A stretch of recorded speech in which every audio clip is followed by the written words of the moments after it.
Bonjour à Bonjour à tous, tous, si on parle en même temps. Bonjour à synchronisation. tous. Bienvenue dans ce webinaire. Alors, voilà, je vais me présenter. Pour commencer, je m'appelle Maïté Schmetz. Je travaille pour la société Arcan Systems. J'ai travaillé pendant 8 ans en tant que dessinatrice industrielle dans le secteur plutôt HVAC et tuyauterie. Donc, j'ai travaillé sur différents projets comme des projets de cogénération, trigénération, biomasse, photovoltaïque et d'autres projets de process industriels. Et maintenant, voilà, je travaille en tant que formatrice et support technique sur les logiciels Autodesk. Donc voilà, en attendant que tout le monde se connecte, je vais laisser mon collègue se présenter également. Donc, Arthur Cholet, donc voilà, je travaille chez Arcans depuis 4 ans maintenant, donc notamment pour tout ce qui est formation sur les produits Autodesk, mais aussi du coaching, du helpdesk, l'implémentation Lean, etc. Et donc, voilà, moi plutôt historique, j'étais plutôt en bureau d'études HVAC ou alors chez des architectes pour faire de la conception bioclimatique. Je fais ça pendant quelques années avant d'arriver chez Arcans. Pas mal travaillé aussi avec Revit notamment. Et donc voilà. Pour les participants, vous avez toujours une petite session de chat pour ceux qui ne connaissent pas. Aussi une session de questions. Vous pourrez poser les questions. On tâchera d'y répondre à la fin euh, en attendant que tout le monde arrive et puis que on va patienter un petit peu. Il faut aussi dire un petit peu ce que vous faites. Ça nous permet de savoir un petit peu qui participe. Ça fait déjà pas mal qui étaient déjà présents hier pour BIP 360 Docs. Ça fait jamais de mal de répéter. Ça permet un petit peu entre vous de faire connaissance aussi, on va dire.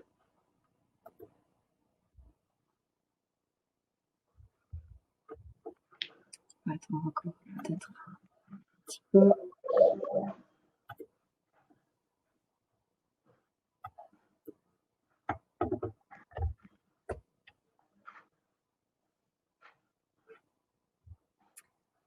Je vais déjà présenter mon écran.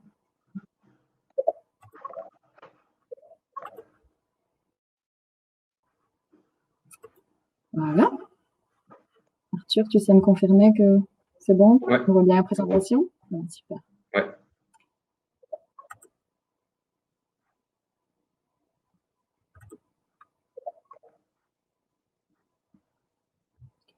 Alors oui, on a mis un petit sondage. Donc vous avez aussi un onglet sondage. Vous êtes déjà des utilisateurs de Docs ou de Design. Donc si vous pouvez bien prendre le temps d'y répondre, ce serait gentil de votre part. Vous devez avoir un onglet sondage sur votre interface.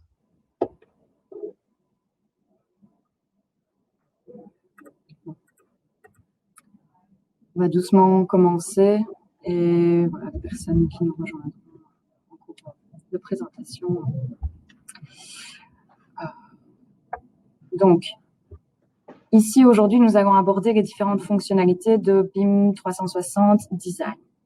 Donc, hier, on a parlé du Docs. Aujourd'hui, on va aborder les fonctionnalités de Design. Mais avant ça, pour commencer, je vais vous présenter la société. Donc, voilà, Arcan Systems est né de la fusion du département Autodesk d'IT6 et de Vianova Systems, avec la récente acquisition notamment de Greenock. Arcan Systems est présent dans plusieurs pays en Europe, dont une dizaine en fait au total. Alors, donc Arcan Systems fait partie du groupe Monoyeur, qui reprend plusieurs enseignes, comme Bergera Monoyeur, qui propose une gamme complète d'engins de construction et de services, Energia, qui est spécialisée dans les solutions de production d'énergie et de motorisation, Aprovis, qui offre des solutions de manutention, Ipso, où on retrouve une gamme complète de machines agricoles, et enfin Arcans, qui est le pôle technologique de la construction. Donc, axé sur la digitalisation, on y retrouve 4 grands autres groupes. SciTech, pour tout ce qui est pilotage d'engins de chantier, Outera pour la digitalisation des relevés en proposant du matériel et de logiciels plutôt orientés vers les géomètres, Arcans Optimum pour optimiser le monitoring et la gestion de carrière, et nous, Arcan Systems, où on vous propose des solutions pour vous accompagner vers la technologie et la numérisation de vos projets. Alors, nous vous proposons un large panel de solutions, comme vous connaissez sûrement déjà Autodesk, mais également TerraBase qui propose des logiciels pour les études de sol, Sophistics plutôt pour les analyses structurelles de bâtiments, Linear pour les études thermiques et énergétiques, et on peut également vous proposer des logiciels Trimble plutôt orientés vers l'infrastructure. Alors, BIMX et Orixa que l'on a développés sont des plugins que l'on peut ajouter dans Revit pour apporter de nouvelles fonctionnalités. Alors, on ne vous propose pas donc de la location de licence, mais également des services.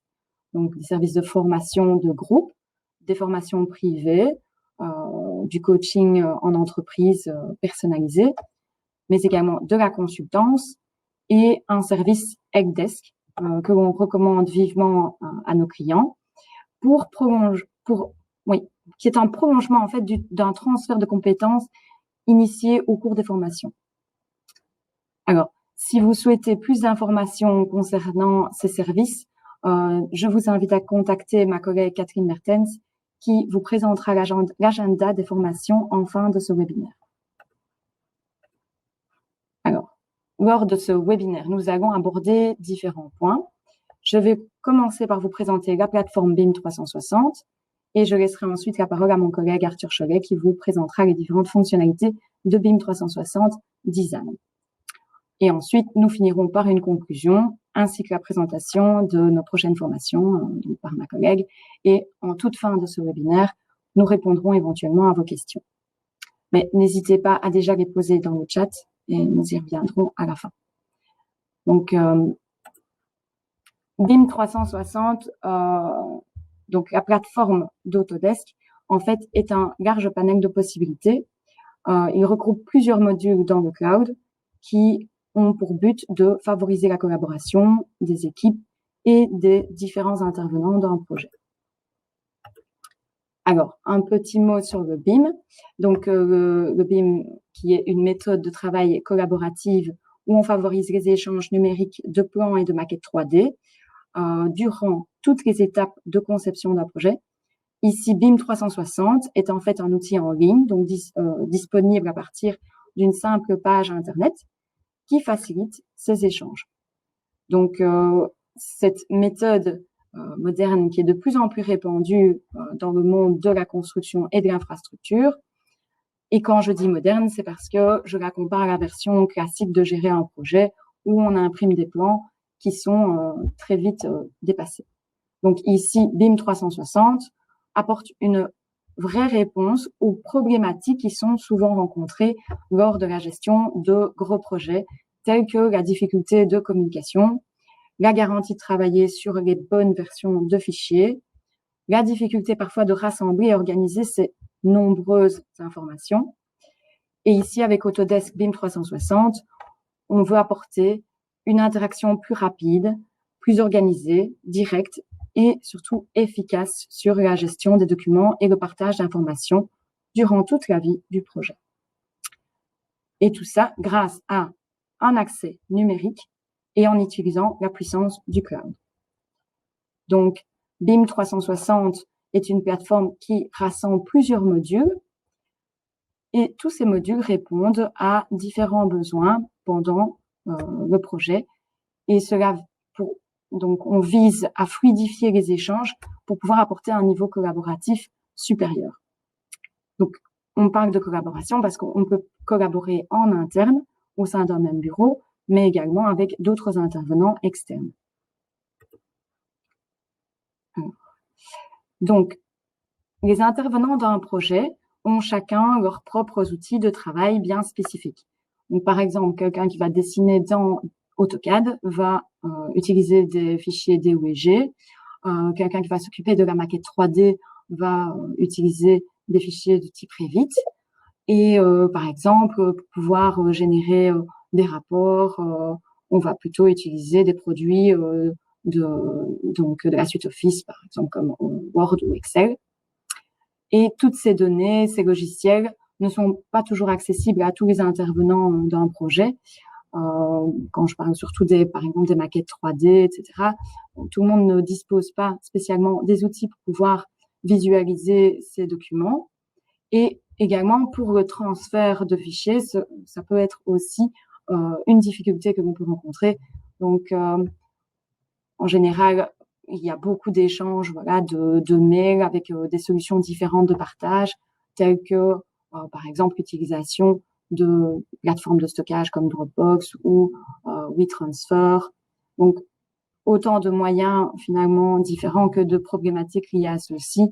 Donc, parfois, c'est un problème d'accès, de licence pour ces plateformes ou du stockage temporaire.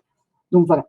Cette diversité de types de fichiers et de moyens de communication et de partage peut représenter un mur, comme illustré ici, et donc une barrière qui pourrait ralentir et empêcher une bonne communication, un bon partage, et donc venir entraver la collaboration. Alors, pour résoudre ce problème et connecter les différentes équipes, donc pour pouvoir surtout faciliter aussi les échanges de ces différents types de fichiers, l'application Cloud Autodesk ici offre un accès qui va vraiment être pensé et mis en place pour transformer ce mur en solution efficace de collaboration. Donc, la plateforme BIM 360 offre des outils pour chaque étape de vos projets. Donc, que ce soit de la première étape de conception jusqu'à l'étape de préparation de chantier, pendant les phases d'exécution de chantier, mais également pour la maintenance du site. L'idée ici est d'avoir une plateforme commune à ces différentes étapes et de pouvoir ajouter au fur et à mesure différents modules tout au long du projet en fonction de vos besoins. Voilà. Alors, lorsque l'on possède une licence BIM 360 Design, on a d'office une licence Docs inclus.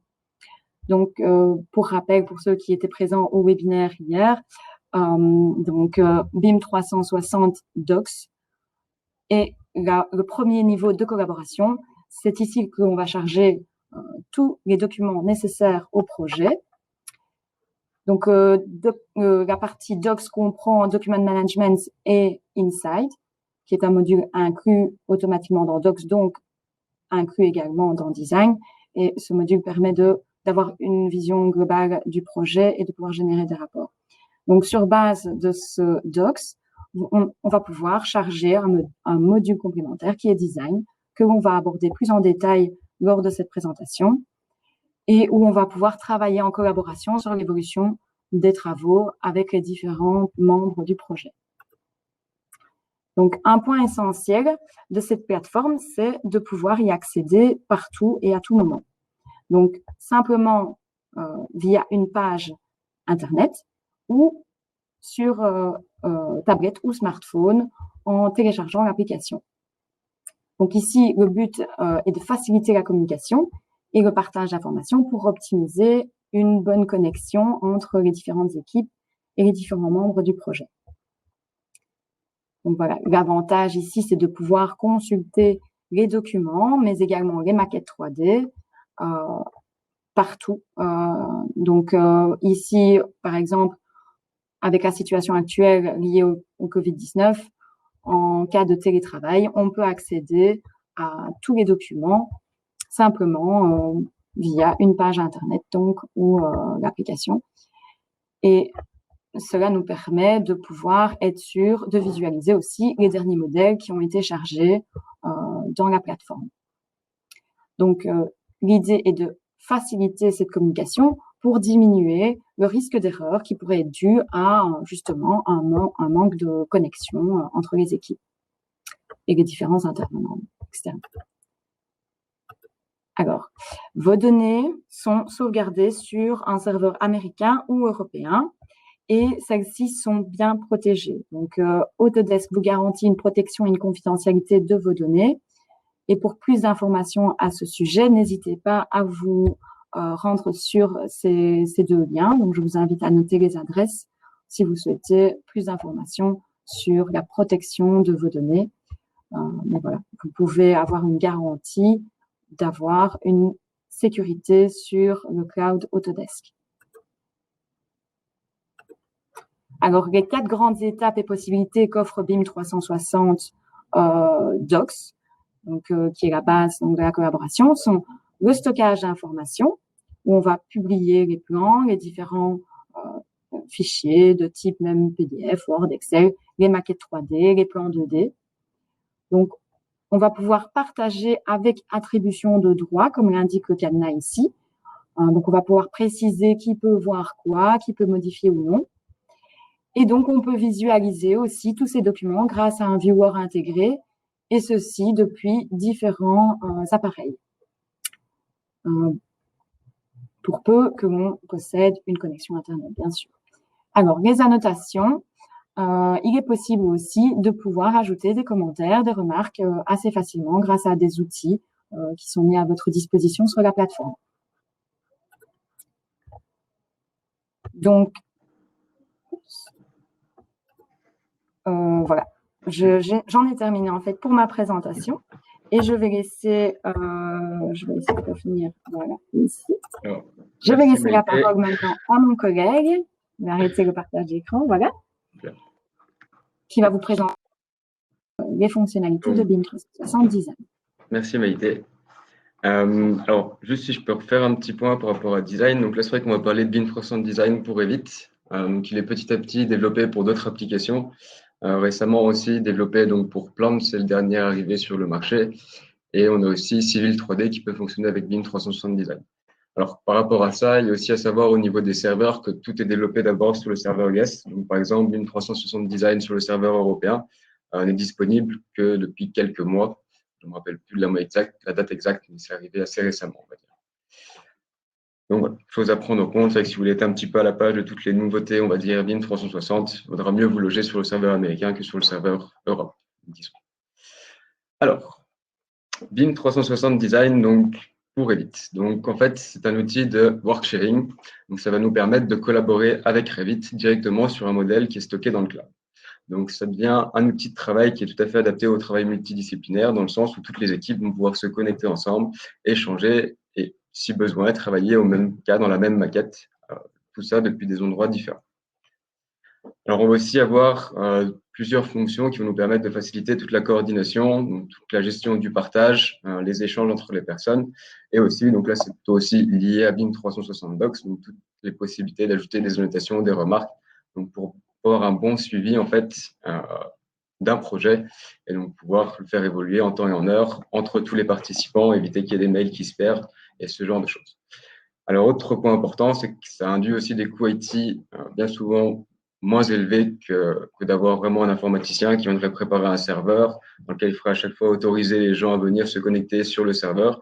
Donc, ça demanderait beaucoup plus de travail puisque là, tout est déjà automatisé et géré du coup par Autodesk. Donc, BIM 360 Design, voilà, on va avoir différentes choses. Donc, on va avoir le document management BIM 360 Docs, comme on l'a déjà dit. Une partie Revit Cloud Work Sharing. C'était anciennement connu sous le nom de Collaboration for Revit. Donc, ça, c'était jusqu'en 2017. Et donc, depuis cette date-là, on est passé uniquement sur la plateforme BIM 360 Docs. Donc, voilà, cette fonction est vouée à disparaître, étant donné qu'on va bientôt supprimer la version 2017. Et donc, dans BIM 360 Docs, on en parlera un petit peu plus tard, on va avoir un module de collaboration qui va permettre en fait de créer des outils d'échange assez performants et assez efficaces. Alors, avec BIM 360 Design, on va pouvoir travailler de différentes manières. Alors, le premier workflow, en fait, ce serait tout le monde dans une même maquette. Alors ça peut se faire déjà dans une même équipe. C'est-à-dire que, par exemple, un groupe d'architectes, si on a besoin de plusieurs personnes pour travailler sur le même modèle, vont pouvoir travailler, eux, sur la même maquette. Alors, on peut aussi aller vers le BIM de niveau 3, c'est-à-dire où on va se retrouver avec toutes les personnes dans la même maquette. Mais donc là, ça demandera un travail assez conséquent au niveau de l'organisation, avec l'intégration de tous les parties le plus tôt possible, afin que tout puisse bien se passer dans ce genre de projet. Deuxième workflow possible, donc là, on va travailler avec des projets distincts. Donc, c'est déjà un peu plus concordant avec ce qu'on fait actuellement.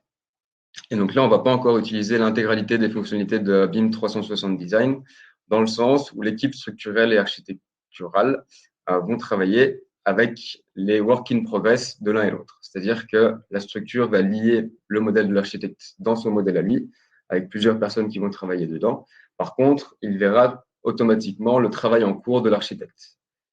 Donc ça veut dire qu'il y a quand même une certaine confiance, puisque du coup, dès que l'architecte va faire un mur en structure, il va pouvoir le voir et donc adapter son modèle structure de la même manière. Alors, le dernier workflow qui utilise du coup toutes les fonctionnalités ressemble un petit peu à ça.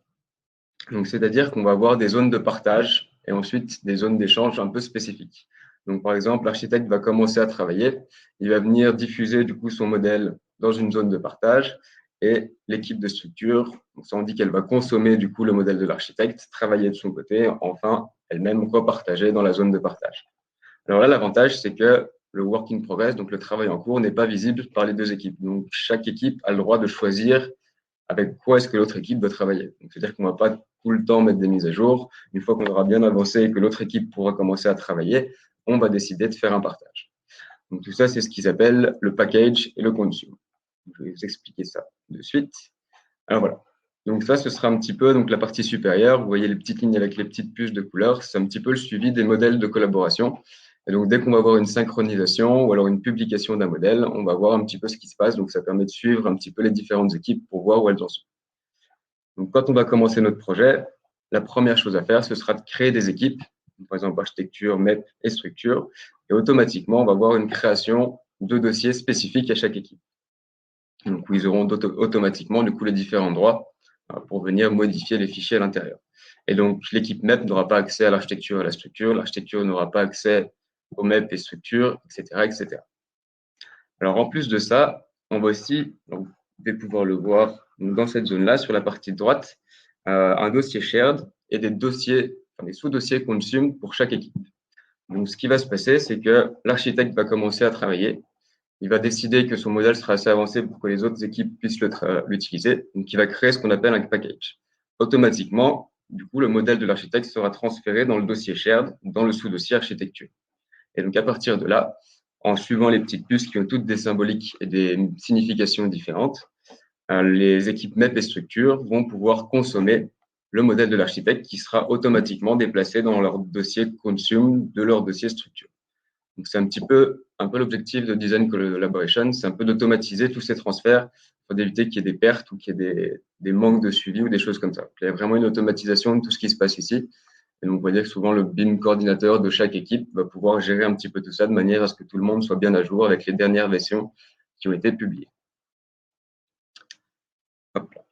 Alors, on va regarder un petit peu le workflow qui se met en place du coup depuis Revit avec BIM 360 au travers de quelques vidéos par la suite.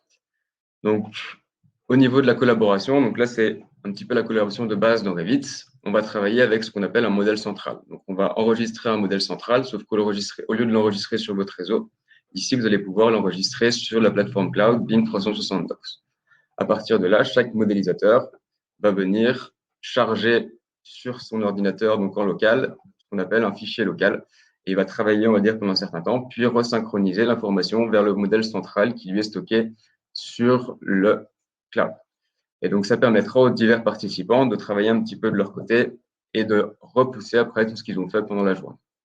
Alors, afin d'éviter qu'il y ait des personnes qui modifient des objets d'une autre personne, des choses comme ça, il y a tout un système de workset qui permet d'attribuer toute une partie du bâtiment à un utilisateur spécifique. Et donc, c'est comme ça qu'on va pouvoir travailler en sécurité sans avoir de blocage par rapport à tout ça. Hop. Alors, donc, on va commencer ici. Voilà. Première chose qu'il va falloir faire, ça va être d'héberger du coup notre fichier central, donc notre fichier Revit sur BIM 360 Docs. Donc ça va pouvoir se faire par le biais de Desktop Connector. Donc là, c'est un petit outil qu'on rajoute en plus sur notre ordinateur local. Ça nous permettra aussi de faire des liens, donc des modèles, des techniques spéciales, etc., des structures dans notre projet Revit afin d'avoir les modèles de tous les différents collaborateurs. Alors, on va regarder du coup une petite vidéo qui explique tout ça. Voilà. Donc, ici, on va regarder comment est-ce qu'un BIM coordinateur pourrait préparer, du coup, ce fichier collaboratif. Donc, ça va être lui qui va venir préparer, du coup, le modèle central afin que les utilisateurs puissent travailler par la suite sur ce projet.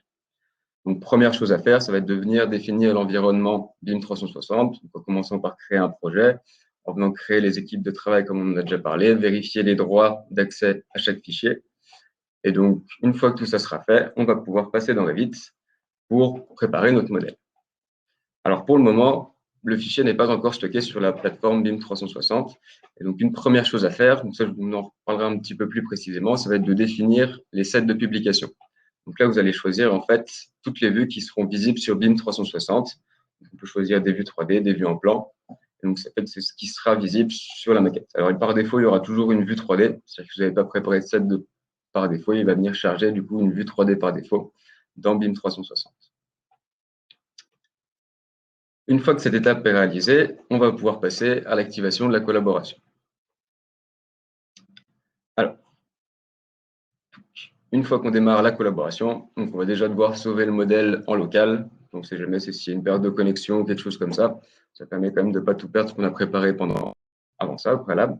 Et on vient choisir du coup la plateforme BIM 360, puis le projet dans lequel on veut placer notre modèle.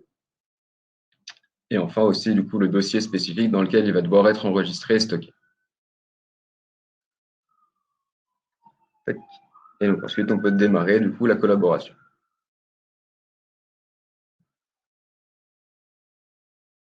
Un petit peu de chargement à attendre. Alors, bien entendu, quand vous allez commencer, normalement, vous n'aurez pas un modèle déjà terminé comme ça, mais vous aurez sûrement quelque chose d'un petit peu plus on va dire, pour commencer.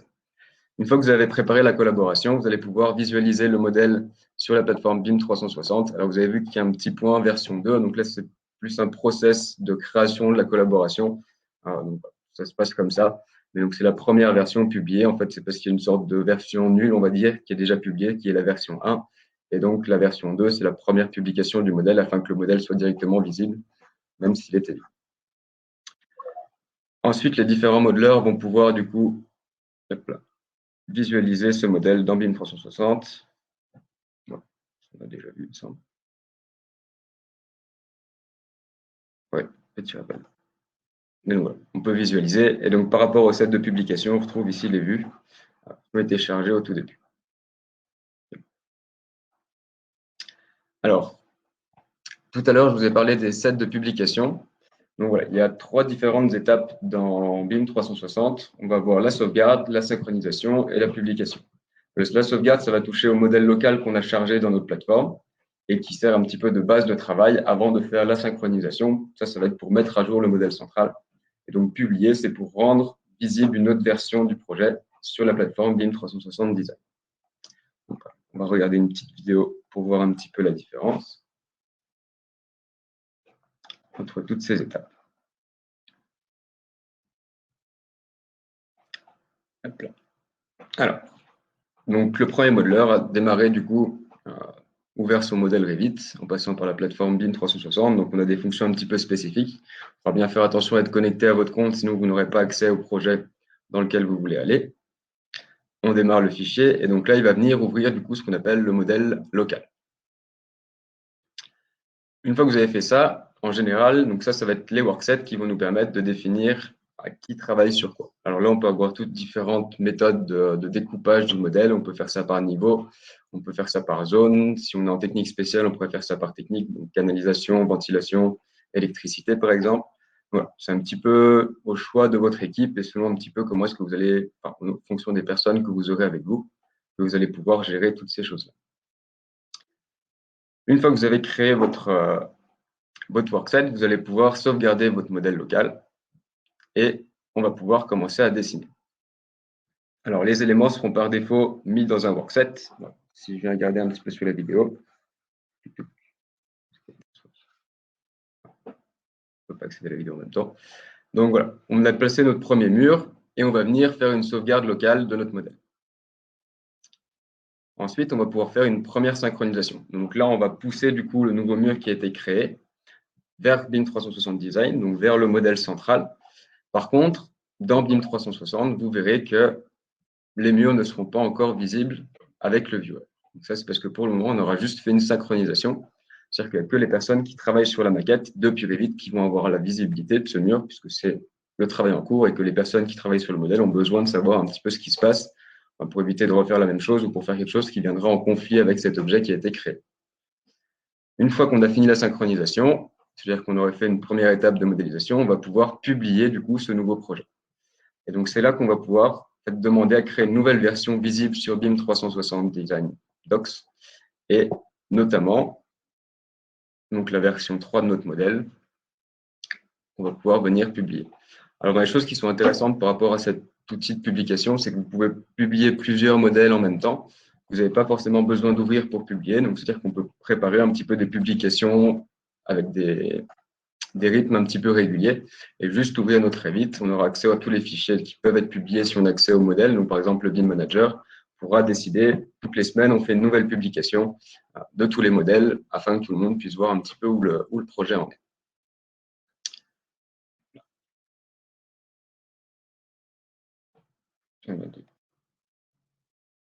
Pardon, petit couac, je n'ai pas cliqué au bon endroit. Voilà, donc ce qui se passe ici, alors c'était un petit peu la comparaison si on avait deux utilisateurs sur le même modèle Revit. Donc l'utilisateur 1 a dessiné son mur, il a sauvegardé. L'utilisateur 2 ne voit toujours pas du coup le modèle. Donc dans BIM 360 Docs, rien n'a changé, on a toujours notre version 2 qu'on a vue tout à l'heure. Ici, on va faire une synchronisation donc des deux parties, c'est-à-dire qu'ils vont charger tout le travail qu'ils ont fait, mais ils vont aussi réimporter le travail des autres. Donc, c'est-à-dire que les utilisateurs 1 et 2 vont avoir exactement le même état du modèle, et donc l'utilisateur 2 va enfin voir le mur de l'utilisateur 1. Dans BIM 360 Docs, toujours aucun changement. Ensuite, l'utilisateur 1 et 2, ou 2, ça dépendra un petit peu, ou même quelqu'un complètement à part, donc comme un BIM manager, va décider de faire une nouvelle publication du modèle et donc rendre public, on pourrait dire, les différents murs qu'ils ont réalisés. Et à partir de ce moment-là, on va bien voir du coup apparaître une version V3 de notre modèle. Et donc, qui sera bien visible par tout le monde. Donc là, on reprend un petit peu toutes ces étapes. On est déjà bien vécu, on ne va pas forcément y repasser. Hop. Alors, donc, voilà, des choses qu'on a déjà dit un petit peu, BIM 360 Design, donc c'est surtout Docs qui va offrir du coup une gestion des accès au niveau des dossiers, ce qui va permettre de facilement pouvoir empêcher la structure de voir le travail de l'architecte, par exemple. Donc, des choses comme ça pour avoir un bon suivi et éviter que, du coup, dès qu'un architecte déplace un mur, la structure vienne modifier son objet dans son projet. Donc, ça va être plutôt dans ce sens-là que c'est intéressant de pouvoir un petit peu bloquer en fait la visualisation à certaines équipes pour éviter que dès qu'il y a une modification, on se jette pour modifier la modification alors que c'était peut-être quelque chose de temporaire et qu'on doit repasser dessus et faire des allers-retours comme ça. Alors par contre, ça nécessite toujours une implémentation des décisions un petit peu d'organisation, c'est le BIM en soi, sur comment est-ce qu'on va dessiner, comment est-ce qu'on va gérer nos worksets, quand est-ce qu'on va synchroniser, est-ce qu'on fait des choses automatiques, est-ce qu'on attend que chacun ait vraiment avancé et décide à un certain moment de même de faire une publication, est-ce qu'on automatise les choses, qui va faire les publications, quand, voilà, toujours un petit peu ce workflow organisationnel qui va devoir être mis en place sur BIM 360 afin d'avoir un bon roulement du travail, pas de quoi qu'on va dire dans la suite du travail. Donc voilà un petit peu comment ça fonctionne sur cette plateforme au niveau de la collaboration. Donc toujours voilà, BIM 360, notre plateforme un petit peu commune qui va nous permettre de faire beaucoup de choses. C'est vrai qu'on a abordé pour le moment 2 modules, Docs et Design Collaboration. Il y a vraiment toute une série de modules qui sont encore disponibles, des modules à venir, puisque c'est quand même toujours quelque chose qui est en développement continu. Et donc pas mal d'informations par rapport à ça avec un suivi. Alors, je n'ai pas remis les sites dont on a parlé hier pour avoir un petit peu toutes les roadmaps et les nouveautés qui apparaissent sur BIM 360. Mais donc voilà, une plateforme complète qui nous permet de gérer un petit peu tout ce qu'il faut, tout ce qui est à gérer sur un projet.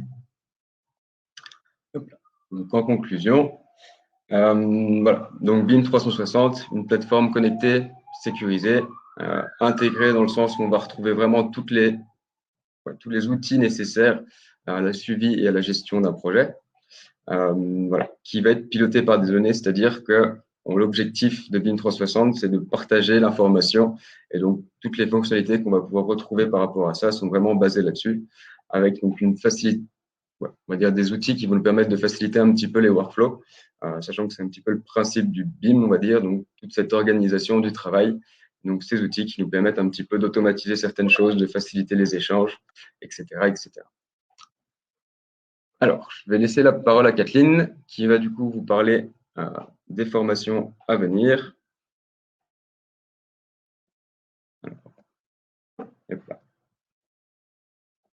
Kathleen, tu es avec nous? Oui. Est-ce que tout le monde m'entend? Tu m'entends, Arthur? Oui. Super. Donc voilà, bonjour à tous. Merci d'avoir suivi ce super webinaire de nouveau avec Arthur et Maïté. Je suis assistante commerciale ici dans notre bureau de Jean Blou. Je suis assistante donc, de Bernard Dangis, qui est responsable régional pour la Wallonie. Et donc ici, le but de mon intervention, c'est de vous présenter les formations qui sont d'ores et déjà planifiées jusque fin août. Donc comme vous pouvez le voir, il y a pas mal de formations. J'insisterai simplement sur plusieurs formations. Donc la formation BIM Academy du 8 juillet, qui est selon moi la formation quasi obligatoire, si je puis dire, pour toutes les personnes qui touchent de près ou de loin au BIM. Donc pour moi, c'est la première étape quand on veut s'engager dans le BIM avant de effectivement se former sur un logiciel accès BIM. C'est vraiment de suivre cette formation qui est une formation purement théorique qui vous explique ce dont on parle quand on parle de BIM. Est-ce qu'on parle d'un logiciel? Est-ce qu'on parle de méthodologie? De quoi on parle exactement? C'est un condensé en fait des formations suivies par Arthur et Cédric, un condensé des formations BIM qu'ils ont suivies dans le passé. Donc c'est vraiment une formation que je recommande. On a des formations de base qui sont prévues ici sous peu, donc une formation Revit Architecture. Ce sont des formations de base de Revit, donc en 5 jours. Revit Architecture est prévu, Revit Structure. On organise également une formation de base Revit MEP, donc tout ce qui est HVAC, technique spéciale, qui est actuellement en cours maintenant, donc elle sera replanifiée dans un futur proche. On a un cours qui est nouveau, qui aura lieu le 13 et 14 juillet, qui est Revit, bonne pratique pour l'architecture. Et je vais laisser soin à Arthur de présenter ce cours dans quelques instants. C'est un cours, on est les seuls à donner ce cours. Donc, c'est un nouveau cours que l'on donne, que je vous recommande. Et ensuite, pour terminer, une autre formation, je les recommande toutes de toute façon, mais c'est Revit Update qui a lieu le 27 août, qui est une journée de formation qui sera donnée par Cédric Wauquiez pour reprendre toutes les nouvelles fonctionnalités de la dernière version de Revit. Donc, si vous avez des questions, que ce soit par rapport à des logiciels, du helpdesk ou des formations, je vous invite à noter mon adresse mail qui est là, ici, dans le bas de l'écran. Il y aura également le numéro de téléphone du bureau qui sera communiqué en fin de présentation. N'hésitez pas à nous contacter. Je redonne la parole à Arthur. Merci d'avoir suivi. Alors, donc, concernant la formation Revit bonne pratique pour l'architecture, en fait, c'est un peu un retour d'expérience sur pas mal de choses qu'on a pu observer, dont on s'est rendu compte. Donc, on va réaborder un petit peu comment travailler avec les fonctions de base, mais aussi travailler avec des familles de fenêtres, par exemple, et de portes qui sont assez poussées, on va dire, dans l'intelligence, avec des petites astuces pour, du coup, qu'elles se placent bien. Par exemple, une porte, comment faire une famille de portes qui va nous permettre de facilement faire notre seuil de porte sous la porte. C'est souvent quelque chose qui est assez problématique avec Revit. Donc voilà.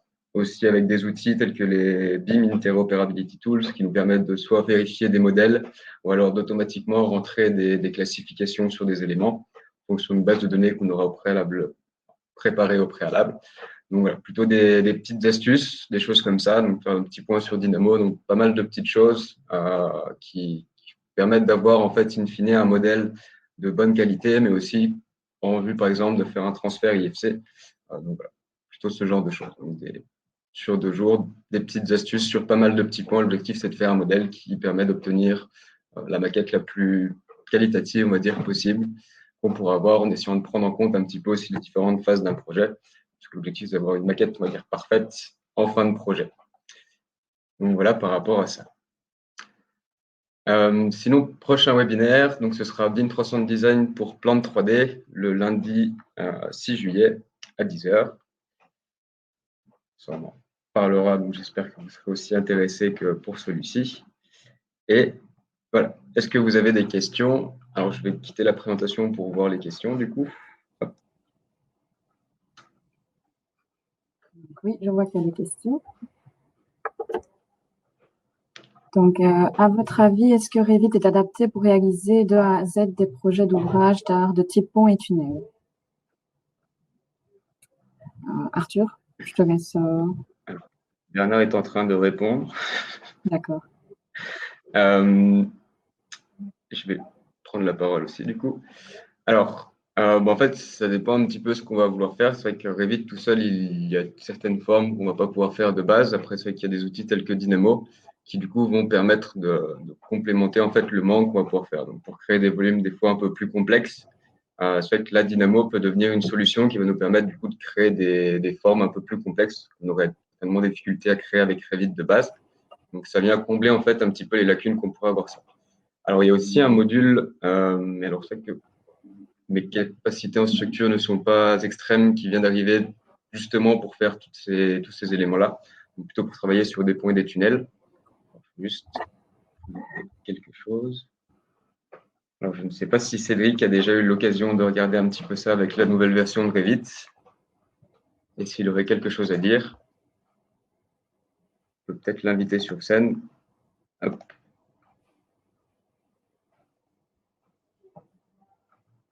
On verra si il pourra venir reprendre un petit peu par rapport à ce point-là. Il se prépare, il devrait arriver d'ici peu pour rapporter un petit peu un complément par rapport à ça.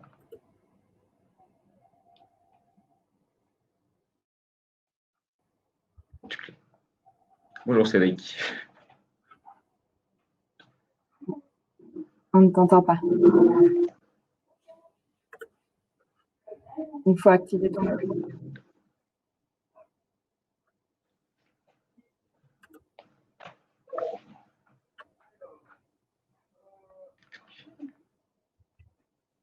Alors.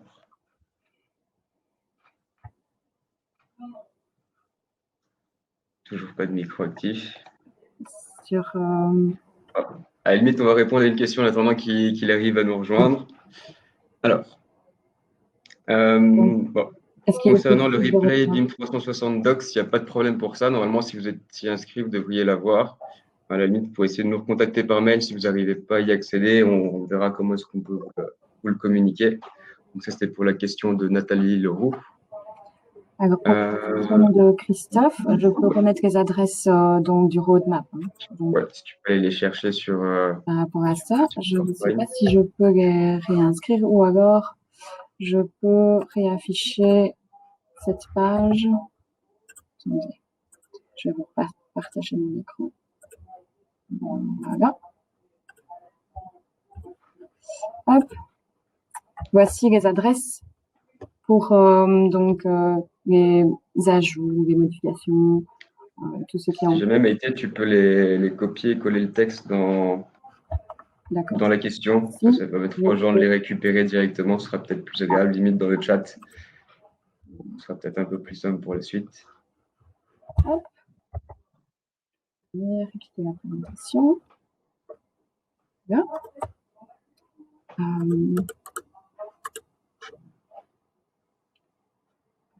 Je vais le mettre dans le chat, donc, parce que je ne sais pas comment répondre à la question.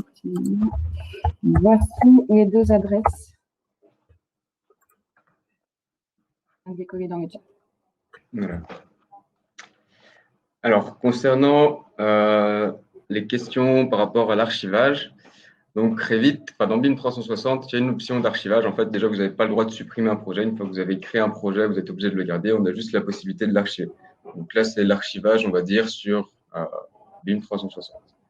C'est-à-dire que Autodesk va conserver une archive de votre fichier. Alors, il n'y a pas de limite de temps ni de taille. Vous avez, on va dire, le projet peut faire la taille que vous souhaitez, donc vous pouvez tout garder là-dessus.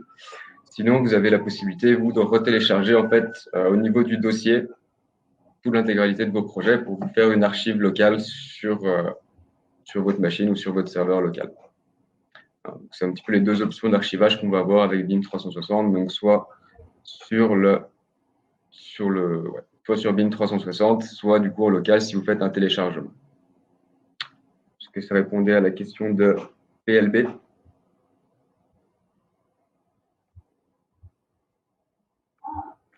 Oui.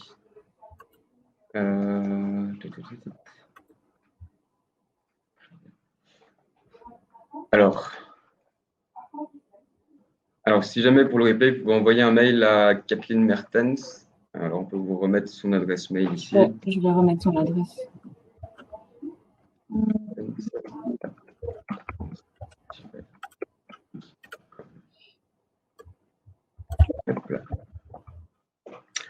Alors, concernant la formation Dynamo pour Revit, alors, est-ce qu'elle s'adresse aux débutants? Pas vraiment. Ça demande quand même une certaine connaissance de Revit, parce qu'on va utiliser des paramètres et des fonctionnalités un petit peu de Revit, donc il faut quand même connaître Revit pour se lancer un petit peu dans Dynamo. Donc, c'est bien d'avoir déjà quand même pas mal travaillé avec Revit pour pas être trop perdu par rapport à ça.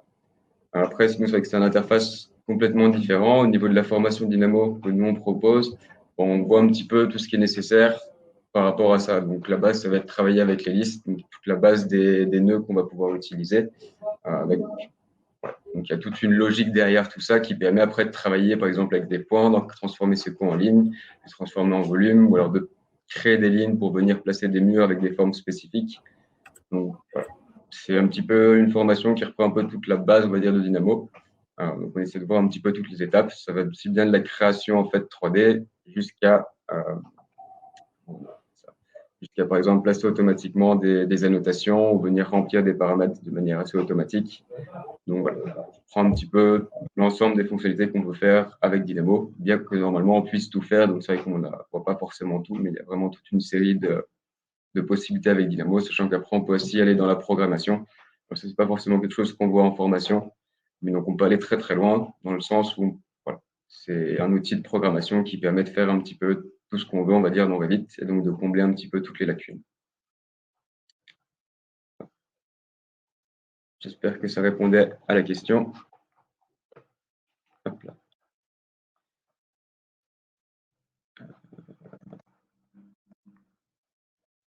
Alors, donc Revit, il n'y a pas vraiment d'e-transmit, ça c'est propre à AutoCAD. Alors, il n'y a pas vraiment de possibilité de télécharger tout le projet d'un seul coup. Il va falloir télécharger les dossiers un par un et donc après venir recomposer, on va dire, le fichier principal. Donc, voilà, c'est quelque chose qui se fait. Voilà. On doit télécharger chaque dossier séparément. Et donc, après, dans chaque dossier, on peut venir tout mettre dans un dossier commun et venir, du coup, par exemple, créer un fichier zip pour avoir l'équivalent du transmit. Il n'y a pas encore vraiment de fonction automatique propre à BIM 360. Alors, il faut regarder un petit peu ce qu'il y a aussi dans les plugins qui sont téléchargeables, puisque BIM 360, on peut aussi ajouter différentes fonctionnalités. Donc, il y a certains modules en plus qui peuvent être des fois gratuits, des fois payants. Donc, par exemple, hier, on a parlé du BCF Manager qui permet du coup d'exporter tous nos problèmes au format BCF. Ça, c'est quelque chose qui est gratuit et disponible qu'on peut ajouter à BIM 360. Donc, il y a peut-être quelque chose.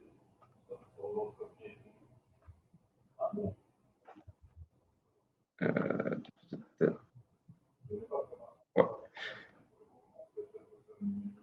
Après, pour compléter ça aussi, c'est intéressant de pouvoir charger dans des dossiers séparément aussi pour la gestion des accès, hein, puisque les accès se font sur les dossiers et non sur les fichiers.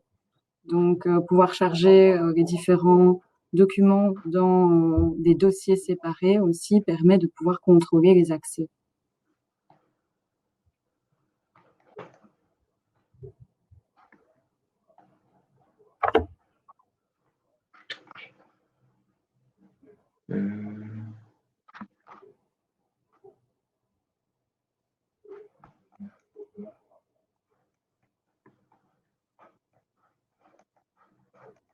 Je pense que mon collègue est en train de regarder pour compléter la réponse.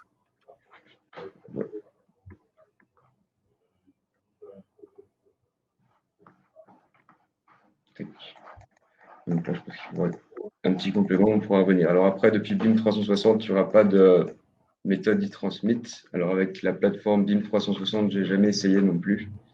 Mais on essaiera de regarder, puis on pourra revenir vers vous. Donc, je ne sais pas si on avait vos coordonnées par rapport à ça.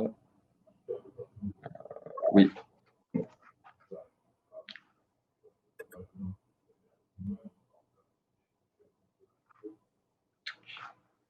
Ouais, pour PLB, on essaiera de revenir vers vous concernant l'e-transmit, vous donner un peu plus d'informations par rapport à ça ultérieurement. Normalement, on avait une adresse mail, je pense qu'on pourra vous contacter par ce. Alors, concernant un webinaire Dynamo pour Revit, on n'a pas encore pensé à en faire pour le moment, mais on pourra garder ça en mémoire et puis vous serez certainement contacté si ça se réalise.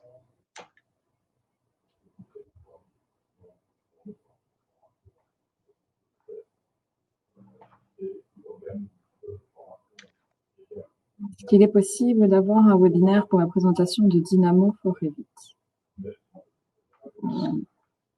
Ce que je viens de répondre. Pardon? Voilà, c'est ce que je viens de répondre. Bon, on garde la proposition en tête, on verra un petit peu ce qu'on peut faire.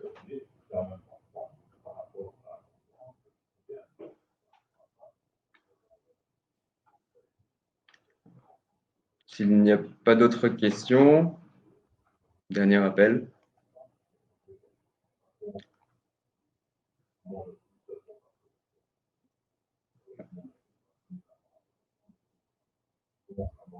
Pas d'autres questions?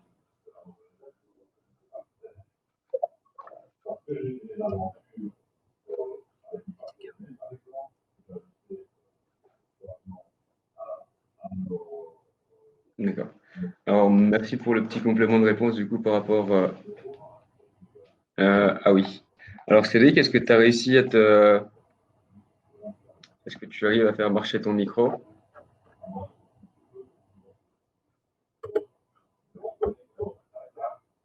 Je crois qu'il ne peut plus. Je réinvite.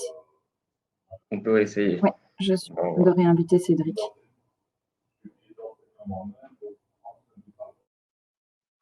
Lors d'une question, ça va fonctionner.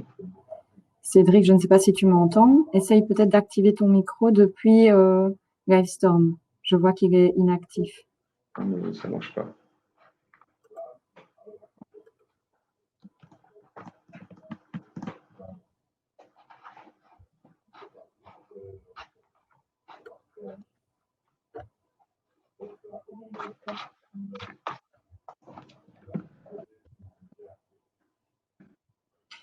J'essaye d'appuyer dessus. Je vois que Non, ça ne marche pas. mais je n'arrive pas à l'activer pour toi.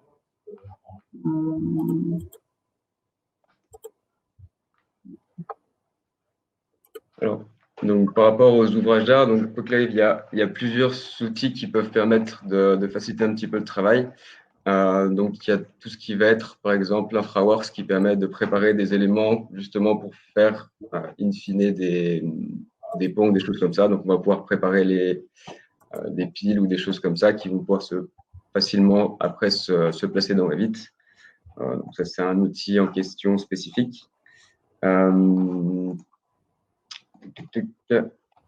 Alors, après, si on se fait, techniquement, comme je disais avec Dynamo, on va pouvoir compenser un petit peu les manques qu'on pourrait avoir dans Revit.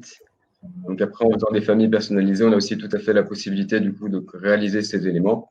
Par contre, ça impliquera du coup souvent de créer des familles un petit peu personnalisées, mais dans un sens, on aurait quand même dû les dessiner par exemple sur AutoCAD au préalable. Donc quoi qu'il arrive, il y a toujours cette part de travail qui sera à mettre en place dans Revit quand on aura des formes un petit peu plus particulières. Mais, voilà. Comme ça, je pourrais répondre comme ça. Donc, si jamais pour Morgan Gleaner, on peut envisager de vous recontacter un petit peu par la suite pour discuter de ça de manière un peu plus précise avec vous et voir un petit peu vos inquiétudes. Donc, ce sera sûrement notre collègue Cédric Potier qui vous recontactera. Et voilà. Alors, je regarde juste si on avait vos coordonnées.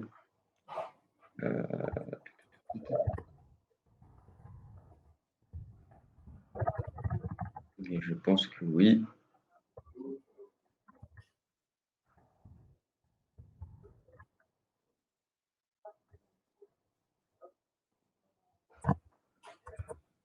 Voilà.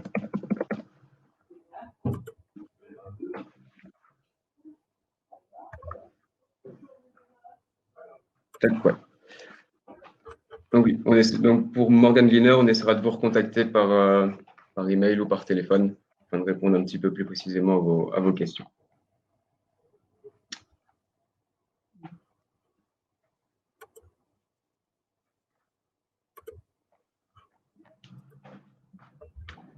Très bien. Bon, on va pouvoir arrêter du coup le webinaire. Merci à tous pour votre participation.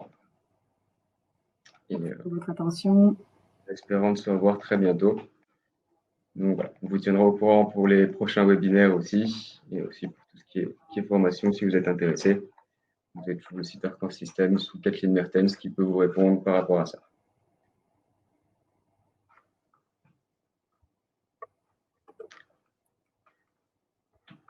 On vous souhaite une très bonne journée. Oui, très bonne journée à tous.